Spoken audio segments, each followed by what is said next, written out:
Assalamualaikum warahmatullahi wabarakatuh. Halo teman-teman semua, bagaimana kabarnya hari ini?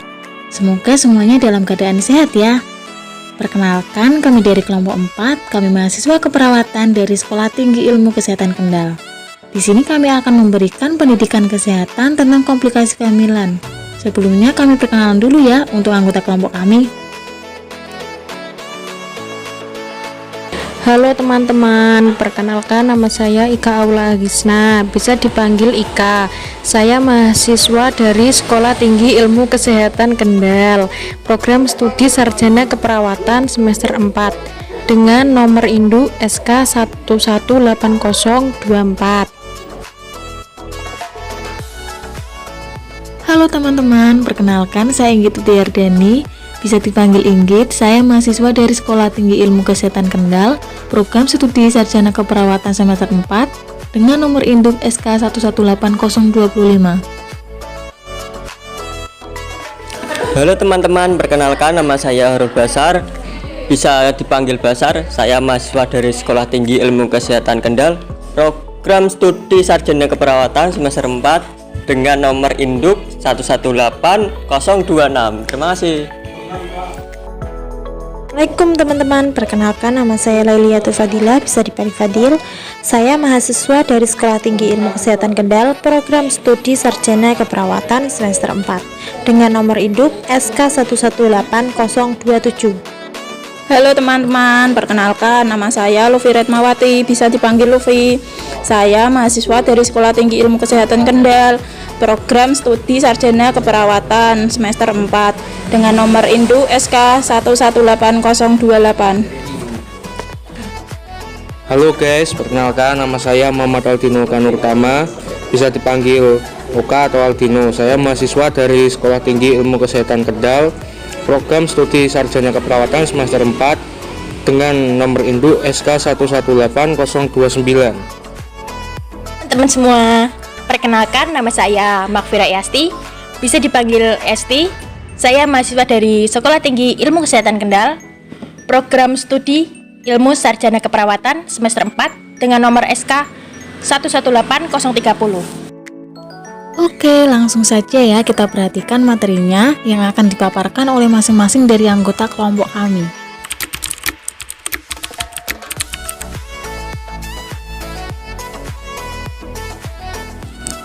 Apa itu komplikasi kehamilan? Komplikasi kehamilan adalah komplikasi yang terjadi pada proses kehamilan berlangsung atau komplikasi yang dapat terjadi setelah ibu melahirkan, seperti misalnya KPD, perdarahan, abortus, preeklamsia, dan eklamsia, dan yang lainnya yang dapat menyebabkan resiko pada ibu maupun janin yang akan mempengaruhi proses persalinan menurut Modstar 2011. Menurut Prawiroharjo 2010 halaman 282 sampai 284, komplikasi kehamilan adalah sebagai berikut. 1. Perdarahan. 2. Preeklamsia. Preeklamsia adalah gangguan kehamilan yang ditandai oleh tekanan darah tinggi dan kandungan protein yang tinggi dalam urin. Yang ketiga, nyeri hebat di daerah abdominopelvikum. Kemudian untuk gejala yang berkaitan dengan gangguan serius selama kehamilan, yaitu yang pertama muntah yang berlebihan selama kehamilan, yang kedua disuria. Disuria itu rasa nyeri, tidak nyaman atau panas saat buang air kecil. Yang ketiga menggigil atau demam. Yang keempat ketuban pecah dini atau sebelum waktunya. Dan yang kelima uterus lebih besar dari usia kehamilan sesungguhnya.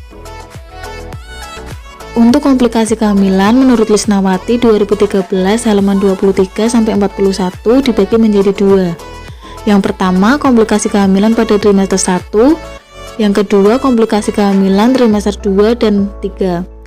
Untuk komplikasi kehamilan pada trimester 1 meliputi anemia kehamilan, hiperemesis gravidarum, abortus, kehamilan ektopik terganggu, molahidatidos atau hamil anggur. Untuk yang komplikasi kehamilan trimester 2 dan 3 meliputi preeklamsi, eklamsi, perdarahan antepartum, ketuban pecah dini, bengkak pada muka, kaki atau tangan. Kemudian sakit kepala yang hebat menetap. Anemia kehamilan. Anemia adalah masalah medis yang umum terjadi pada banyak wanita hamil. Jumlah sel darah merah dalam keadaan rendah. Kuantitas dari sel-sel ini tidak memadai untuk memberikan oksigen yang dibutuhkan oleh bayi. Anemia sering terjadi pada kehamilan karena volume darah meningkat kira-kira 50% selama kehamilan. Penanganan, kolaborasi untuk mendapatkan SF atau ferrosulfat dan vitamin C. Konsul tentang pemberian diet, beri nutrisi yang adekuat, istirahat yang cukup. Hiperemesis gravidarum merupakan keluhan muntah yang berlebihan pada ibu hamil yang terjadi mulai dari minggu ke-6 kehamilan dan dapat berlangsung sampai minggu ke-12 atau lebih. Abortus. Abortus itu pengeluaran hasil konsepsi pada usia kehamilan kurang dari 20 minggu dan berat janin kurang dari 500 gram. Tanda-tandanya, perdarahan dengan nyeri abdomen, rasa mulas atau rasa nyeri, terkadang disertai shock. Kehamilan ektopik terganggu. Kehamilan di mana implantasi atau perdarahan yang terjadi ketika sel telur yang telah dibuahi menempel pada dinding rahim dan pertumbuhan hasil konsepsi di luar endometrium atau di luar rahim. Tanda-tandanya perdarahan berwarna coklat tua dan umumnya sedikit, nyeri perut, uterus terasa lembek. Hamil anggur. Hamil anggur merupakan kehamilan abnormal di mana hampir seluruh filikariolisnya mengalami perubahan hidrofik. Tanda-tandanya pendarahan berulang, nyeri perut, tidak teraba bagian janin, tidak terdengar detak jantung janin. Preeklamsi. Preeklamsia adalah suatu keadaan dengan timbulnya hipertensi disertai proteinuria atau adanya protein dalam urin manusia yang melebihi nilai normal, yaitu lebih dari 150 mg per 24 jam, dan edema atau pembekakan akibat kehamilan setelah usia kehamilan 20 minggu atau segera setelah lahir. Nah, untuk gejala dan tanda dari preeklamsia, ada edema terlihat sebagai peningkatan berat badan, pembekakan kaki, jari tangan dan muka, sakit kepala hebat, kenaikan tekanan darah secara mendadak sampai 140/90 mm Hg atau lebih. Kemudian, proteinuria sebanyak 0,3 gram per liter dalam air kencing 24 jam.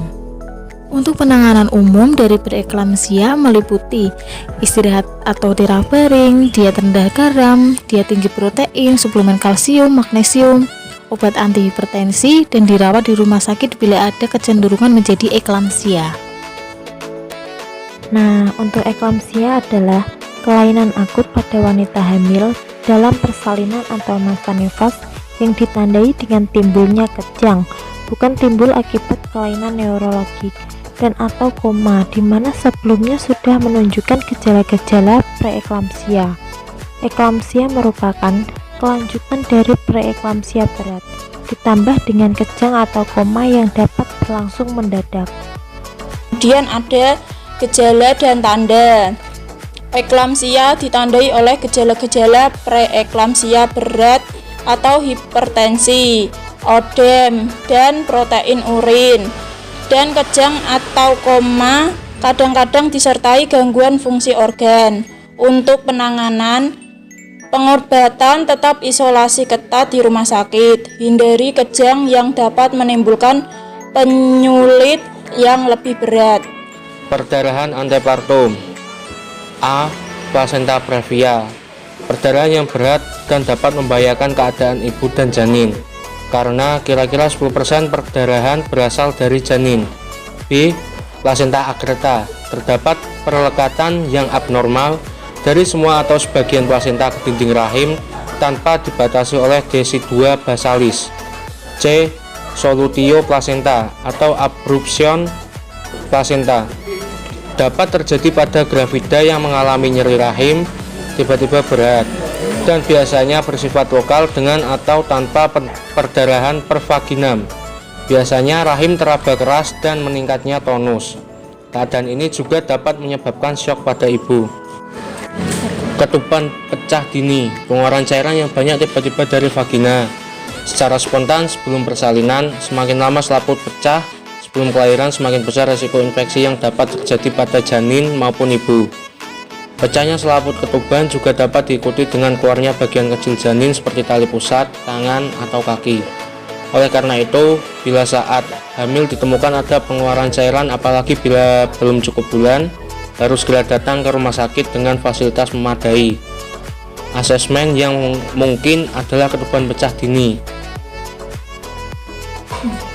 atau KPD menurut Lisnawati 2013 halaman 41. Bengkak pada muka, kaki, atau tangan. Edema biasa menjadi menunjukkan adanya masalah serius dengan tanda-tanda antara lain. Jika muncul pada muka dan tangan, bengkak tidak hilang setelah beristirahat. Bengkak disertai dengan keluhan fisik lainnya seperti sakit kepala yang hebat, pandangan mata kabur, dan lain-lain.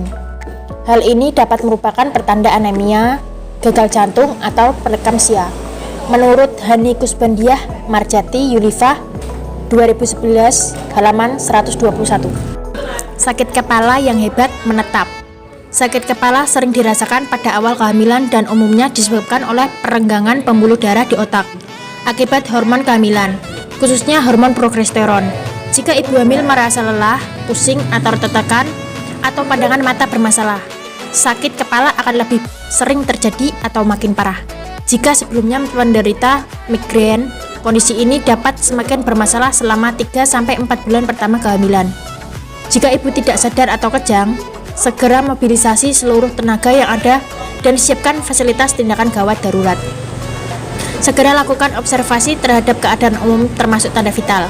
Menurut Hani Kusbandiah Marjati Yulifah 2011 halaman 118.